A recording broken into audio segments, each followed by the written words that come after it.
Hello friends, आज हम लोग पढ़ने वाले हैं वर्मी कंपोस्ट अथवा केचुए की खाद। इसे दो नाम से हमारे भारत देश में जाने जाते हैं, वर्मी कंपोस्ट या केचुए की खाद। तो इंग्लिश नाम बेस्ट होती है। तो चलिए आगे बढ़ते हैं। हमारे यूट्यूब चैनल में आपका स्वागत है और आज हम लोग पढ़ने वाले हैं वर्मी कंपोस्ट। आपने अपने गांव घरों में देखा होगा कि केचुआ किसे कहते हैं, है ना। केचुआ गांव घर में से जोगटी के नाम से भी कहते हैं और ख़ास बात कि इसे एक किसान मित्र के नाम से भी ये जीव को जाना जाता है। केचुआ अर्थवर्म को कृषि के लिए एक कृषि का एक मित्र जीव कहा जाता है। खेत में इनके द्वारा जाने वाली विभिन्न गतिविधि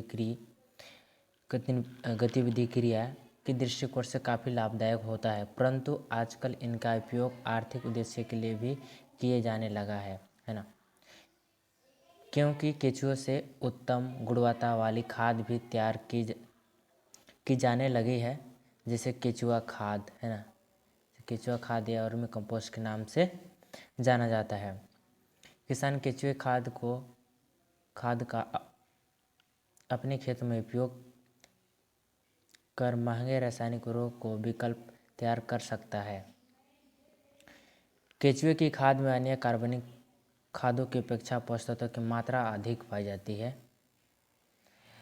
कहने के तात्पर्य कि जो भी हमने अभी पढ़ा ना, जैसे हरी खाद, कंपोस्ट खाद, तो उन सभी, और गोबर खाद है, तो उनसे बेहतर खाद इनको बोला जाता है। इसलिए क्योंकि इनमें उनके तुलना में इसमें ज़्यादा पोषक तत्व पाई जाती है, इसलिए इसे बेस्ट खाद भी उनसे बोला जाता है। राइट। इसमें 2.5 से 3.0% नाइट्रोजन होता है ना, जो कि गोबर खाद में ना ही कंपोस्ट ना ही हरी खाद में इतनी मात्रा नहीं पाई जाती है। तथा 1.5 से 2.0% फास्फोरस पाया जाता है, जो आप यहाँ पे देख सकते हैं ना, यह दिया हुआ है। देन फास्फोरस एवं पोटास पाए जाते हैं। इसके अतिरिक्त केचुए की खाद में कैल्शियम, देखिए कैल्शियम भी पाया जाता है, magnesium, sulphur, zinc, copper, boron आदि संतुलित मात्रा में क्या होते हैं, पाए जाते हैं।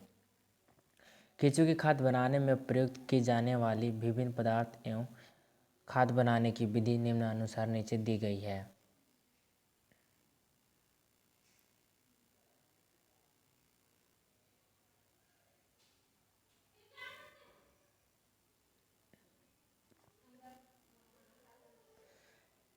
केचुए खाद को बनाने हेतु विभिन्न पदार्थ।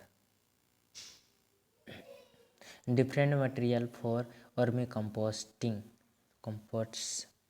प्रायः सभी प्रकार के कार्बनिक पदार्थ यानी व्यर्थ, आई मीन ऑर्गेनिक वेस्ट, है ना, व्यर्थ चीज़ पदार्थ जो जीव रूप से विच्छेदनीय हो। केचुए की खाद बनाने के लिए निम्न पदार्थ प्रयुक्त किए जाते हैं या जा सकते हैं। पहला है इसमें से औद्योगिक पदार्थ। औद्योगिक मतलब इंडस्ट्रियल वेस्ट मटेरियल। अब जैसे मान लीजिए आपके आसपास कारखाना है ना, तो उनके जो वेस्ट निकलते हैं उससे भी आप वर्मी कंपोस्ट बना सकते हैं। जैसे यहाँ पे कुछ दिया गया है, पढ़ लेते हैं। खाद्य प्रसंस्करण असमान आदि इकाइयों से प्राप्त व्यर्थ पदार्थ को केचुए की खाद के रूप में प्रवर्तित किया जा सकता है। एग्जाम्पल तौर पर जैसे गन्ने का छिलका जो शक्कर के फैक्ट्री से निकलता है, तो उनका यह वर्मी कंपोस्ट बनाने के लिए प्रयोग किया जा सकता है।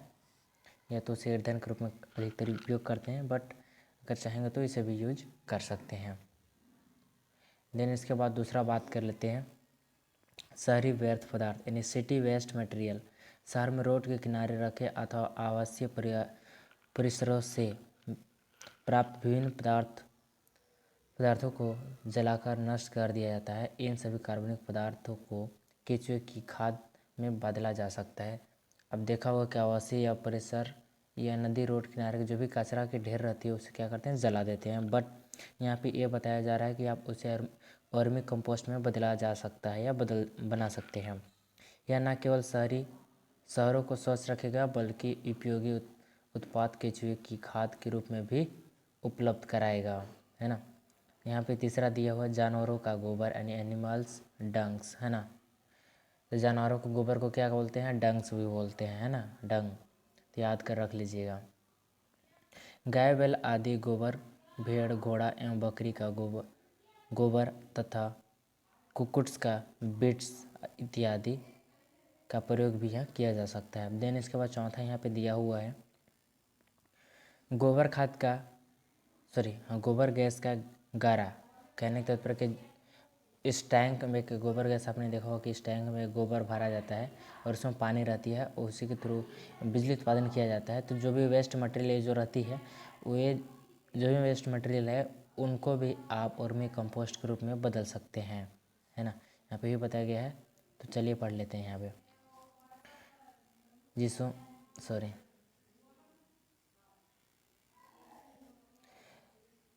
बायोगैस यानी सैलरी गैस प्राप्त करने के बाद संयंत्र से निकलने वाली गारे को भी केचुए खाद बनाने में काम में लाया जा सकता है। देन यहाँ पे पाँचवा है व्यर्थ कागज़ एवं सूती के कपड़े। आप इसे व्यर्थ कागज़ के साथ जैसे किताबें इत्यादि, साथ ही सूती कपड़े waste paper and cotton cloth, यह विच्छेदनीय कार्बनिक पदार्थ हैं। अगर इन पदार्थों को किन्हीं अन्य उपयोगी पदार्थ में पुनः चक्रवर्तित नहीं किया गया तो केचुए की खाद के रूप में पुनः चक्रकृत किया जा सकता है।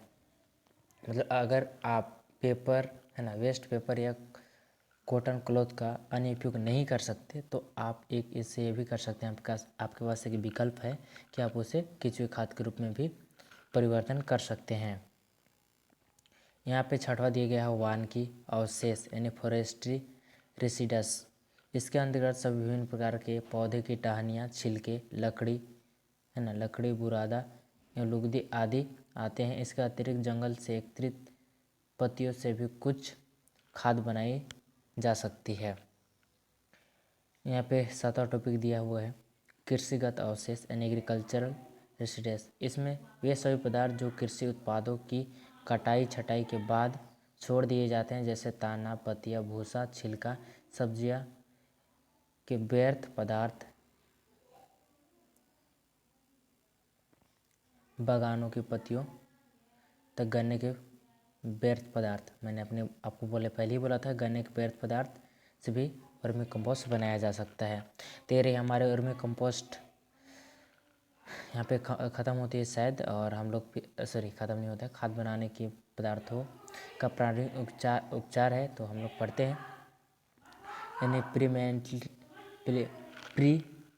Preliminary treatment of composting material. कार्बनिक पदार्थ जो अपघटनीय होते हैं केचुए की खाद बनाने के पहले एक प्रारंभिक उपचार की आवश्यकता होती है। केचुए खाद को शीघ्रता से बनाने एवं उनकी दशा को बढ़ाने के लिए किया जाता है। केचुए की खाद बनाने के लिए छांटे गए प्रति 10 से 20 किलोग्राम कार्बनिक पदार्थ को आधा किलोग्राम पकी हुई गोबर की खाद के साथ मिश्रित कर दिया जाता है। कहने के तात्पर्य कि आपने अगर वेस्ट मटेरियल 10 से 20 किलो लेते हैं तो उसमें आप आधा किलो मतलब 500 ग्राम, है ना, 500 ग्राम क्या होगा आपको पकी हुई गोबर खाद को उसमें मिश्रित करना है और मिला देना है, ठीक है। यह केवल जीवाणु को निषेचित करने के उद्देश्य से किया जाता है जिससे केचुए की खाद शीघ्रता से बनाई जा सके और गोबर खाद के साथ मिश्रित पदार्थों को ढेर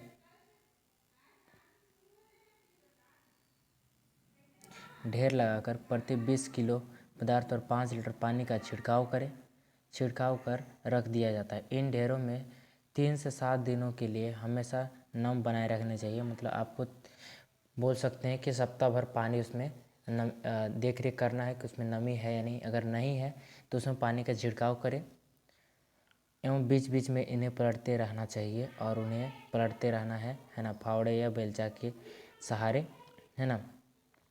2 से 3 सप्ताह के बाद इस प्रकार का ढेर लगाकर रखे गए पदार्थ अब केचुए की खाद बनाने के लिए तैयार हो जाते हैं। ठीक है, अब केचुआ खाद बनाने के लिए तैयार हुए हैं। आपका केचुआ यानी वर्मी कंपोस्ट खाद अभी बना नहीं है। ठीक है, देन यहाँ पे हमारा जो टॉपिक आ जाता है ये जो है केचुए की खाद बनाना यानी वर्मी कंपोस्टिंग, यानी केचुए खाद को बनाना क्या बोलते हैं, वर्मी कंपोस्टिंग भी कहा जाता है। ठीक है, केचुए की खाद बनाने के लिए ऊंचे स्थान वाली भूमि का चुनाव करना चाहिए। खाद बनाने के लिए उपलब्ध व्यर्थ पदार्थ की मात्रा एवं केचुए की जनसंख्या अनुसार गड्ढे के आकार चुनना चाहिए। औसतन एक वर्ग मीटर आकार के गड्ढे में 200 केचुए को रखा जा सकता है, जिसमें 200 केजी पदार्थ को प्रति माह केचुए की खाद में परिवर्तित किया जा सकता है। केचुए की खाद नाद यानी कंटेनर अथवा गड्ढे दोनों जगह पर बनाया जा सकता है। देखिए कि आपको ध्यान देने वाली बात है, पहले आपने कई बार इसे पढ़ा कि जो गड्ढा बनानी है वो गड्ढा तो ऊंचे स्थान पर बनानी है। ये आपको क्लियर हो चुका है क्योंकि मैंने पहले ही पिछले वीडियो में आपको बता दिया हूँ हमारे। दिन यहाँ पे ये बोल रहे हैं कि 1 मीटर है ना, 1 वर्ग मीटर नहीं लंबाई चौड़ाई है ना। अगर मान लीजिए कि एक गड्ढा लेते हैं ना, मतलब 1 मीटर लंबाई 1 मीटर चौड़ाई भी है, मतलब इसको बोलते हैं 1 वर्ग मीटर है ना। तो ये बताया है कि अगर 1 मीटर का जो गड्ढा बनाते हैं 1 वर्ग मीटर के गड्ढा है ना, तो उसमें 200 केचुआ डाला जाएगा, जिसमें 200 किलोग्राम व्यर्थ पदार्थ के प्रति माह केचुए की खाद परिवर्तित में किया जा सकता है। मतलब कि आपको प्रति माह 200 किलो क्या होगा, खाद प्राप्त होगी। आप समझ सकते हैं कि 200 केचुए में 200 किलो खाद, बहुत ही प्रॉफिट है हमारी। आप एक बार एक्सपेरिमेंट आप खुद भी कर सकते हैं। खैर आप बच्चे होंगे तो आपको तो अभी थ्योरी ही पढ़ना है, कोई बात नहीं स्टूडेंट।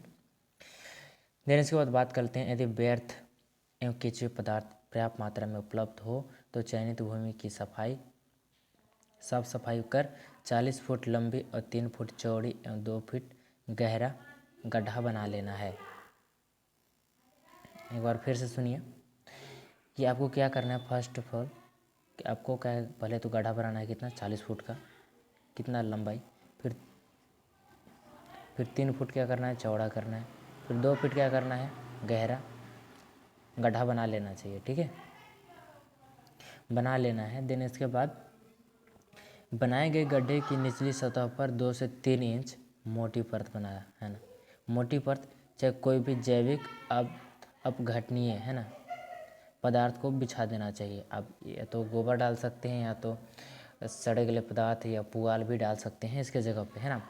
इस परत के ऊपर 2 से 3 इंच मोटी आंशिक रूप से विघटित गोबर खाद की परत बिछाई जाती है। मतलब आप पहले परत में पुआल है ना, जो धान का जो क्या होता है, डंठल होता है, तना होती है सूखी हुई, उसको पुआल बोलते हैं, पूरा बोलते हैं। तो उनका पहले रखिएगा 2 से 3 इंच। देन इसके बाद 2 से 3 इंच गोबर का जो विघटित गोबर होना उनका इसमें बिछा देना है। इन समस्त बिछाए गए पदार्थों को पर्याप्त मात्रा में 40% तक नम कर देना चाहिए। मतलब आपको नहीं भी कम से कम 40 या 50% तक नम कर देना है। इसके बाद इसके ऊपर केचुओं को सावधानीपूर्वक क्या करना है, छोड़ देना है ना। केचुओं को छोड़ देना है।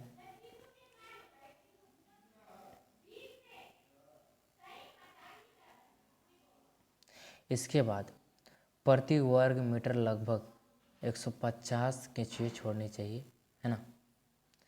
मतलब एक वर्ग बांट लीजिए है ना। जैसे मैंने एक गड्ढा बनाए, ठीक है, तो इस गड्ढे में मान लीजिए कि इससे आपका एक गड्ढा है आपका, तो इतना में छोड़े, फिर इतना में छोड़े, फिर इतना में है ना।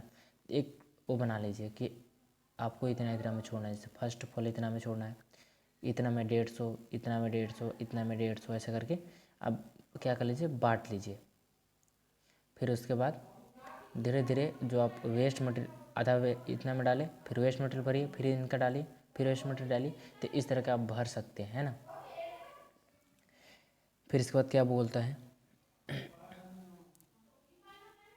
क्यारी को छाया प्रदान करने के लिए क्यारी के ऊपर छाया की व्यवस्था करना चाहिए। अगर आप ऊंचे स्थान बनाते हैं, अगर आपके वहाँ छाया की व्यवस्था नहीं है तो ऊपर से क्या करना है, छाया बना लेना है। केंचुओं को कोई भी उपचारित खाद्य पदार्थ 7 से 9 इंच मोटी परत डालकर पानी का छिड़काव कर देना चाहिए और खाद्य पदार्थ की सतह के ऊपर पुराने जूट या बोरे से क्या करना है, ढक देना है। इसके बाद चलिए हमारा नेक्स्ट टॉपिक आता है यहाँ पे, ये रही केंचुए खाद का एकत्रीकरण, यानी गड्ढा भरने के लगभग 2 माह के पश्चात ऊपर परत है ना कि परत को रंग गहरा भूरा हो जाए तब समझ लेना चाहिए कि केंचुए की खाद तैयार हो गई है। देखिए यहाँ पे वो जो दिया गया है ना, थोड़ा सा अंडरलाइन में कर रहा हूँ, दिख रहा है यहाँ पे तैयार नहीं बल्कि वो तैयार हो गई है ना। गड्ढे की कभी कभी गलत हो जाती है। अब गड्ढे की ऊपरी परत को खुरच कर जहाँ तक खाद का निर्माण हो गया है अलग कर लेना चाहिए। अगर मान लीजिए कि आप एक गड्ढा बनाए हैं, ऐसे गड्ढा में मान लीजिए कि आपका यहाँ तक ऐसे निर्माण हो चुका है, तो यहाँ तक आप क्या कर लीजिए, जो भी है यहाँ से मटेरियल को क्या कर लिए, निकाल लीजिए। ठीक है, ये सब मटेरियल को क्या कर लिए, निकाल लीजिए। फिर इसके बाद क्या बोलते हैं, वर्मी कंपोस्ट के निर्माण में सावधानियाँ। देखिए हर चीज़, कुछ भी चीज़ बनाने के लिए सावधानियाँ और कुछ रूल्स नियम होते हैं, तो उनको भी जानना बहुत ज़रूरी है। तो एक एक करके पढ़ लेते हैं। पहला है, खाद निर्माण के पूर्व अवधि काल में प्रत्येक परत में 30% नमी होना चाहिए। पहले से आप ध्यान रख लीजिए कि आप जब भी खाद निर्माण कर रहे हैं तो आपको संपूर्ण अवधि काल, मतलब आप शुरू से लेकर अंत तक जब खाद का निर्माण कर रहे हैं और कंपोस्ट का, तो आपको कम से कम 30% नमी होना चाहिए, नहीं तो आपके केंचुए मर जाएंगे और फिर क्या होगा, आपका केंचुआ खाद का केंचुआ खाद यानी वर्मी कंपोस्ट नहीं बन पाएगा। देन दूसरा आप यहाँ क्या बोलते हैं, खाद का गड्ढा ऐसे स्थान पर बनाना चाहिए जहाँ पर केंचुए को सीधे धूप एवं पानी का सामना ना करना पड़े, है ना। आप देखिए ऊंचे जगह हम चुनाव कर रहे हैं, अच्छी बात है, लेकिन आपको ऐसे करना चाहिए डायरेक्ट रूप से, है ना, डायरेक्ट रूप से उनको क्या करें, ना धूप पड़े और ना ही पानी, ठीक है, का सामना करना पड़े। इसके बाद यहाँ आते हैं तीसरा पे, केंचुओं की उनके दुश्मनों यानी जंतुओं से रक्षा करनी चाहिए। देखिए आपका जो भी कार्य कर रही है वो केंचुआ कर रही है, तो एक काम आपका ये भी फर्ज बनता है कि आप उनकी रक्षा कीजिए, तब आपको क्या करेगी, वो भी मदद करेगी, क्योंकि वो भी एक किसान मित्र है, तो आपको मदद कर रही है तो आपको भी मदद करना पड़ेगा, है ना।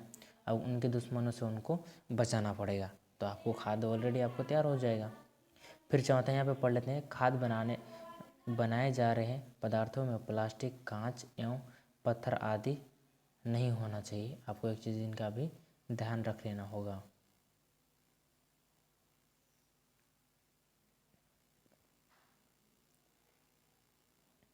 और यहाँ पे अब हम आ जाते हैं वर्मी कंपोस्ट की क्या है लाभ, है ना। वर्मी कंपोस्ट एक सर्वोत्तम खाद है। देखिए पहला में ही क्या हो गया, सर्वोत्तम, मैंने वेस्ट खाद मैंने पहले ही बोला था, और बेस्ट खाद है ना। यहाँ पर भी एक्सप्लेन किया है। इस खाद का उपयोग से पर्यावरण सुरक्षित रहता है। देखिए इसका प्रयोग करने से आपको ना खेत नुकसान होगी, ना ही वातावरण यानी वायुमंडल, इससे आपको कुछ भी नुकसान नहीं होने वाली। जो भी ना गोबर खाद है, कंपोस्ट खाद है, वर्मी कंपोस्ट है, ये जितने भी जो ऑर्गेनिक मैटर है ना, ये सब खेत को या वायुमंडल को कभी नुकसान नहीं पहुंचाते। लेकिन जो केमिकल है ना, फर्टिलाइजर है, वो भूमि के साथ साथ वातावरण को भी असंतुलन या फिर उसे बिगाड़ती है या ख़राब करती है इन्वायरमेंट को, है ना। देन इसके बाद थोड़ा बात कर लेते हैं, मृदा की संरचना में क्या होती है, सुधार होती है ना। मृदा की संरचना में सुधार होती है, आपको समझ में आएगी कि किस तरह का सुधार होता है, हमारा राइट। देन यहाँ पे चौथा बात कर लेते हैं, इसके उपयोग से पौधे को संतुलित पोषक तत्व क्या होते हैं, प्राप्त होते हैं। फिर पांचवा बात, कम लागत में कम समय में, देखिए इसमें क्या है, प्रॉफिट क्या है बताइए, बता रहा है कि कम लागत में और कम समय में अधिक मात्रा में खाद तैयार किया जा सकता है। आपने फर्स्ट में गोबर पड़ा होगा, फिर कंपोस्टिंग पड़ा, फिर हरी खाद पड़ा, तो उन सभी को लिए कितना प्रोसेस पड़ती है ना, उनको शायद किसी को 3 महीना, है ना, 90 दिन, 112 दिन, किसी की 150 दिन, है ना। तो हरी खाद के लिए भी नहीं पे 1.5 या 2 महीना लगती थी। बट ये जो वर्मी कंपोस्ट है ना, इसमें बहुत ही कम समय लगता है। आप बहुत ही कम समय में खाद भी तैयार करेंगे, बहुत ही अच्छा क्वालिटी का, यानी बहुत ही अच्छा, यानी सर्वोत्तम खाद जो यहाँ पे ऐसे लिस्ट है है ना। इसके बाद बात करते हैं वर्मी कंपोस्ट देने का समय व ढंग। आप मान लीजिए कि आप खाद तैयार कर लें तो आप उसको देने का भी समय आपको मालूम होना चाहिए, ताकि आपको खाद, है ना, उस खाद का बेनिफिट मिले उन फसलों को, है ना। तो पहले यहाँ पे दिया हुआ है, सब्जी वाली फसलों में, सब्जी उगाने वाले खेतों में 7.5 टन प्रति हेक्टेयर वर्गी कंपोस्ट का खेत की मिट्टी में मिलाकर उपयोग करना चाहिए। 7.5 टन, आई मीन प्रति हेक्टेयर की बात की जा रही है, ठीक है। और तत्पश्चात सब्जियों की रोपाई या बिजाई के कार्य करना चाहिए, है ना। क्या करना है, सबसे पहले आपको मिलाई कर लेना। इसमें ज़रूरी नहीं है कि अब जब गोबर खाद क्या होता था कि हम 1 महीना पहले डालते थे, लेकिन वर्मी कंपोस्ट अगर आज लगाना है ना, तब 2 घंटा पहले भी डालकर इनका प्रयोग कर सकते हैं। इसमें ऐसा नहीं है कि आप 1 महीने के बाद पौधे को प्रॉफिट मिलेगा। अगर आज लगाए हैं, अगर कल से पौधे का जर्मिनेशन हो जाता है तो उनको प्रॉफिट मिलना स्टार्ट हो जाएगा, या तो उनको पोषक तत्व प्राप्त होने लगेगा। फिर यहाँ पे दूसरा बात करते हैं फल वृक्षों में। बड़े फलदार वृक्षों में तने के आसपास एक मोटी की परिधि में 5 किलो वर्मी कंपोस्ट प्रति वृक्ष की दर से मिट्टी में मिलाकर उपयोग करना चाहिए। कहने तक कि आपके घर है, आपके घर के आसपास फलदार वृक्ष लगाए हैं ना, तो आप चाहते हैं कि उसमें और अच्छा फलन हो, बड़ा फल हो, बड़ा फल फूल, मतलब स्वस्थ हो, तंदुरुस्त हो, तो आप कर सकते हैं कि पर पौधा परिधि बनाकर, परिधि मतलब गोला, ठीक है, मतलब इस टाइप का गोला बनाकर क्या कर सकते हैं, ऐसा गोला बनाकर पौधे के बीच में क्या कर सकते हैं, उनको दे सकते हैं, है ना। जब उनको ऐसे देंगे तो उनको क्या होगा, प्रॉफिट होगा, आई मीन उनको पोषक तत्व प्राप्त होगी। और इसके बाद बात कर लेते हैं, फिर क्या बोला है, इसके बाद ताज़ा गोबर एवं जैविक खाद उतनी ही मात्रा में डालकर हल्की सिंचाई करें एवं निरंतर मात्रा में बनाए रखें, है ना।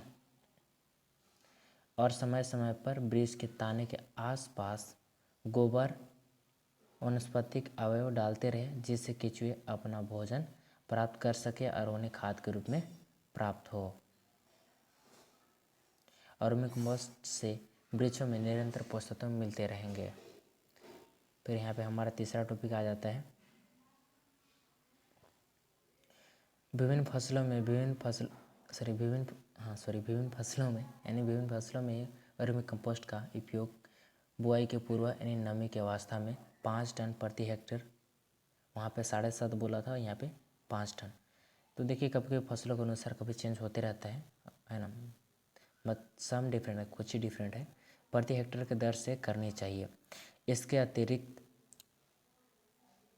इसके साथ आवश्यकता अनुसार गोबर की खाद अथवा कंपोस्ट का उपयोग भी करना चाहिए। और फसल कटाई के बाद भी खेत में थोड़ी नमी बनाए रखना चाहिए, जिससे कि खेत में मौजूद केंचुए की जीवित रह सके और उनके भोजन के लिए वनस्पतिक अवशेष खेत में डालना चाहिए। और खेत में उपस्थित केंचुए और वनस्पतिक अवयवों एवं मिट्टी के खाद के रूप में परिवर्तित करते रहें, जिससे फसलों को पोषक तत्व प्राप्त होते रहेंगे। फिर यहाँ पे चौथा टॉपिक आता है मटासी। मृदा नाम पद्धति के अनुसार यह मृदाएँ एंटी सोल के अंतर्गत आती है। अगर आपने मिट्टी का वर्गीकरण पार्ट नहीं पढ़ा है तो प्लीज़ आपसे रिक्वेस्ट है कि आप वहाँ पे जाकर वीडियो प्लेलिस्ट में चेक करिए, आपको मिल जाएगी और आप वहाँ से एक लगातार वीडियो को देख सकते हैं, है ना। और आप एंटी सोल मिट्टी का वर्गीकरण नहीं पढ़ा है तो आप जाकर वहाँ देख लीजिए, पढ़िए और आपको अच्छे समझ आने वाली है। यह अपरिपक्व तथा कम विकसित प्रोफाइल वाली मिट्टियाँ होती है ना। यह मृदाएँ हल्की तथा उत्पत्ति से माध्यम गहराई की होती है और गली मटासी मृदाएँ मुलायम व चिपचिपे होते हैं तथा कृषि कार्य के लिए उपयुक्त होती है। यह मृदाएँ हल्के रंग की होती है और सिंचाई की व्यवस्था होने पर इन मृदाओं में धान और गेहूँ भी की अच्छी पैदावार ली जा सकती है। हमारा राइट। और यहाँ पे हमारा जो नया टॉपिक आ जाता है, और छत्तीसगढ़ की प्रमुख मृदाएँ। हमने तो मृदाएँ पढ़े थे, लेकिन हम लोग अब छत्तीसगढ़ की मृदाएँ भी यहाँ पढ़ेंगे। हमारा राइट। किसी भी राज्य की अर्थव्यवस्था में उस राज्य मिट्टी का महत्वपूर्ण योगदान होता है। छत्तीसगढ़ राज्य में विभिन्न प्रकार की मिट्टियाँ पाई जाती है जो निम्नानुसार है। जो पहला है यहाँ पे लेटेराइट मृदाएँ, इसे पढ़ लेते हैं। यह मृदाएँ अपेक्षित मृदाएँ होती है, अपक्षयित मृदाएँ होती है जिनमें आयरन और एल्यूमिनियम है ना, आयरन पाई जाती है। ठीक है, एल्यूमिनियम हाइड्रेस क्लोराइड की प्रधानता पाई जाती है तथा सिलिका निक्षारण भी होकर मृदा की निचली सतहों पर एकत्रित हो जाता है और मृत्तिका प्रचुर मात्रा में क्या होती है, पाई जाती है, किंतु उनका गुण अचिपचिपा होता है। यह मिट्टी लाल रंग की होती है। इसी प्रकार यह मिट्टी सरगुजा जिले के मैनपाट का दक्षिणी भाग और उससे जुड़े बिलासपुर, कोरबा, जांजगीर चांपा, दुर्ग, बेमेतरा, बस्तर, जगदलपुर के आसपास भी पाई जाती है। यहाँ पे हम सेकंड बात कर लेते हैं लाल पीली मृदाएँ यानी रेड येलो सॉइल। ये मृदाएँ केंद्रित रावेदार और चट्टान से बनी होती है जिनमें नाइट्रस, ग्रेनाइट और फेरो मैग्नीशियम युक्त शिस्ट है ना, शिस्ट प्रचुर मात्रा में पाए जाते हैं। इन मृदाओं में पीला रंग होने के कारण मुख्य कारक फेरिक ऑक्साइड जलीयकरण होना और छत्तीसगढ़ राज्य में यह महानदी बेसिन के पूर्व जिला सरगुजा, कोरिया, बिलासपुर, जांजगीर चांपा, रायगढ़, जशपुर, रायपुर, धमतरी, महासमुंद, कांकेर, दंतेवाड़ा व बस्तर में विस्तृत है। यहाँ पे बात कर लेते हैं थर्ड की।